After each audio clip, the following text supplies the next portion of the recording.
Hello mga kapisngi vlog, welcome back na naman po sa panibagong araw ng ating buhay. Ngayon ay sobrang excited ng araw natin dahil kami po ay pupunta sa isang napakagandang resort sa Binangonan na kilala bilang Jean and Leto Private Resort. At tara, samahan niyo po kami mula umpisa hanggang matapos ng aming masayang banding, kwentuhan, kantahan at syempre kainan. Habang nasa biyahe kami papuntang resort, kitang kita ang magandang tanawin sa daan, napakasarap sa pakiramdam habang humahampas ang malamig na hangin. Habang bumabiyahe kami, hindi mawawala ang kwentuhan tungkol sa mga nakaraang outing, mga kalokohan at syempre mga planong pagdating sa resort. Ganon talaga kapag banding ang usapan, kahit simpleng lakad lang basta sama-sama ay masaya na. Minto nga muna kami dito mga kapisngi at nagpapagasolina po ang driver namin dito na si paring Joel. Pagkatapos nga kami maggasolina mga kapisngi, diretso na kami sa aming pupuntahan. Nalikan nga namin itong sombrero mga kapisngi na laglag. Ngay po siya ng hangin mga kapisngi, kaya nalaglag po siya, lumipad. Pagkatapos namin nakuha yung sombrero na laglag mga kapisngi, dumiretso na kami sa aming pupuntahan papunta doon sa resort. Paahon po ito mga kapisngi.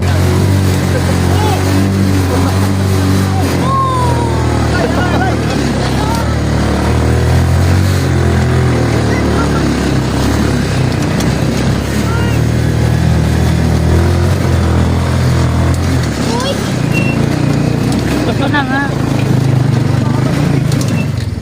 Pagdating namin sa resort ay talagang namangha kami sa ganda ng lugar. Napaka-relaxing ng ambience at napakalinis ng paligid. Unang bumungad sa amin ng malaking swimming pool na talagang nakakainggan yung lumangoy agad. Ang sarap tingnan ng malinaw na tubig habang tinatamaan ng sikat ng araw. Mga cottage rin na pwedeng tambayan habang nagkukwentuhan at kumakain. Talagang perfect place ito para sa pamilya sa outing at barkada. Katapos namin magpahinga ng kaunti at agad nang nagsimula ang saya. Mga bata ang unang tumalon sa pool habang nagsisigawan sa tuwa. Ang matatanda naman ay nagsimula ng mag-ihaw ng barbecue at maghahanda ng mga pagkain. Makalipas ng ilang minuto ay hindi na rin napigilan ng iba ang mag-swimming. Saya-saya naman nila tingnan mga kapisngi. Iba naman hindi pa nagsisimula mag-swimming, nagpapahinga muna. Nakamaganda talaga sa outing ay hindi yung lugar kundi yung mga taong kasama mo. Mga kapisngi vlog, habang naglalakad kami dito sa resort ay talagang nakaka-relax ang paligid. Ganda pagmasdan ng mga puno na nakapalibot sa buong lugar. Ang presko ng hangin at ang sarap lang sa pakiramdam na parang nawawala lahat ng pagod at stress mo. Habang humahangin, kita mo yung mga daon na sumasabay sa ihip ng hangin at talagang mapapa-stop ka muna para namnamin ang tahimik at magandang ambience ng lugar. Nakakatuwa rin dahil kahit simpleng tanawin lang ng mga puno at halaman ay parang nakakagaan na agad ng pakiramdam. Yung iba po sa amin ay nakaupo at nakikwentuhan sa gilid. Habang ang mga bata naman